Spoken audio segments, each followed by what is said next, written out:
সারা দেশে সংখ্যালঘুদের ওপর হামলা ও নির্যাতনের প্রতিবাদে বিক্ষোভ মিছিল ও সমাবেশ হয়েছে। সংখ্যালঘু সুরক্ষা কমিশন গঠন সহ বেশ কয়েকটি দাবি তুলে ধরেছেন বিক্ষোভকারীরা। প্রতিনিধিদের পাঠানো তথ্য ছবিতে প্রতিবেদন জানাচ্ছেন পিন্টু হাজং। আওয়ামী লীগ সরকারের পতনের পর দেশজুড়ে হিন্দুদের বাড়িঘর, ব্যবসা প্রতিষ্ঠান ও উপাসনালয়ে হামলার অভিযোগ ওঠে। প্রতিবাদে গতকাল ঢাকার পর শনিবার বড় বিক্ষোভ হয়েছে চট্টগ্রামে। নগরীর চেরাগে পাহাড় মোড়ে বিশাল এই বিক্ষোভে অংশ নেয় হাজার হাজার মানুষ। সংখ্যালঘু ঐক্য পরিষদের উদ্যোগে পর্যটন নগরী কক্সবাজারের কেন্দ্রীয় শহীদ মিনারের সামনে বিক্ষোভ সমাবেশ অনুষ্ঠিত হয়েছে।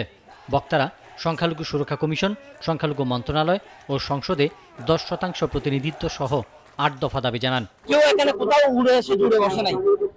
আমরা কেন স্বাধীন এখনো পর্যন্ত 2024 সালে এসে আমাদের রাজপথে নামতে হচ্ছে? কেন আমাদের এই 2024 সালে এসে দুবার দেশ স্বাধীনের পরে এই দিনটা আমাদের দেখতে হবে?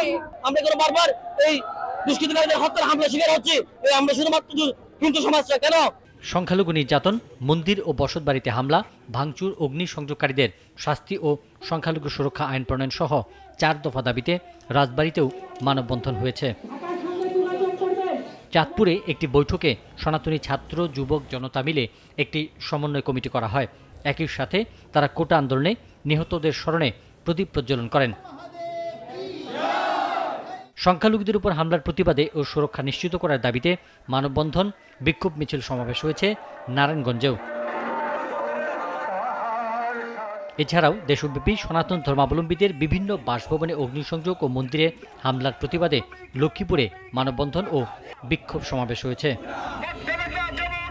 পিন্টু হাজং, নাগরিক।